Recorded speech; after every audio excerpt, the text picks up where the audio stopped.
కరీంనగర్ జిల్లా చొప్పదండిలోని జవహర్ నవోదయ విద్యాలయంలో పూర్వ విద్యార్థులు అయినటువంటి వైద్యుల ఆధ్వర్యంలో మెగా వైద్య శిబిరాన్ని ఏర్పాటు చేశారు. ఈ వైద్య శిబిరంలో సుమారు 60 మంది పూర్వ విద్యార్థులైన డాక్టర్లు పాల్గొన్నారు. జవహర్ నవోదయ విద్యాలయంలోని విద్యార్థులతో పాటు వారి తల్లిదండ్రులకు, ఉపాధ్యాయులకు ప్రత్యేక వైద్య పరీక్షలు నిర్వహించారు. పూర్వ విద్యార్థులు మెగా వైద్య శిబిరాన్ని ఏర్పాటు చేయడంపై ప్రిన్సిపల్ హర్షం వ్యక్తం చేశారు. భవిష్యత్తులో ఇలాంటి సేవలను మరింత విస్తృతం చేస్తామని పూర్వ విద్యార్థులు తెలిపారు.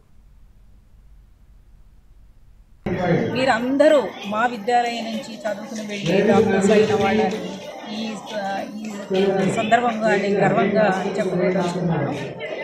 తర్వాత మీరు ఈరోజు పిల్లలందరికీ కాకుండా ఇక్కడ ఉన్నటువంటి స్టాఫ్, వారి యొక్క ఫ్యామిలీ మెంబర్సు మరియు పిల్లల యొక్క ఇక్కడ చదువుతున్నటువంటి విద్యార్థుల యొక్క తల్లిదండ్రులకు కూడా వీరి సేవలను అందిస్తున్నారు.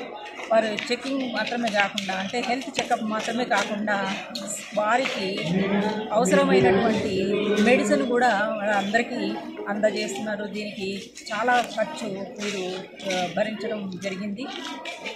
చెప్పాలంటే ఈ విద్యార్థులు ఏవైతే డాక్టర్స్ ఉన్నారో, మా పూర్వ విద్యార్థులు ఇక్కడ చదువుకుని బయటికి వెళ్ళి మర్చిపోలేదు మమ్మల్ని. దీనికి చాలా సంతోషిస్తున్నాను. అయితే ఈ సంవత్సరం సుమారుగా మార్చి నెలలో సంకల్పించాము. టోటల్ స్టూడెంట్స్కి మరియు స్టాఫ్కి మరియు వారి పేరెంట్స్కి ఒక మెడికల్ క్యాంప్, స్క్రీనింగ్ క్యాంప్ మరియు మందుల డిస్ట్రిబ్యూషన్ చేయాలని సంకల్పించాము.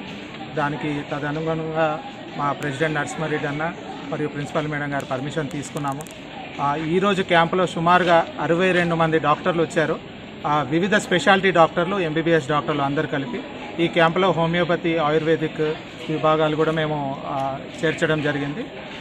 సుమారుగా 500 మంది స్టూడెంట్స్ మరియు ఒక 60 మంది స్టాఫ్, సుమారుగా 100 నుంచి 150 మంది పేరెంట్స్ ఈ క్యాంపుని సద్వినియోగం చేసుకున్నారు. ఈరోజు ఈ విద్యాలయ పూర్వ విద్యార్థిగా మొదటి బ్యాచ్ సంబంధించింది. విద్యాలయ యొక్క అలుమ్ని అసోసియేషన్ తరఫున విద్యార్థులు ఆరోగ్యంగా ఉండాలనే స్ఫూర్తి ఉద్దేశంతో ఈ యొక్క మెడికల్ క్యాంపును మేము ప్రారంభించడం జరిగింది. ఇది విద్యాలయ సహకారంతో ప్రతి సంవత్సరం కొనసాగి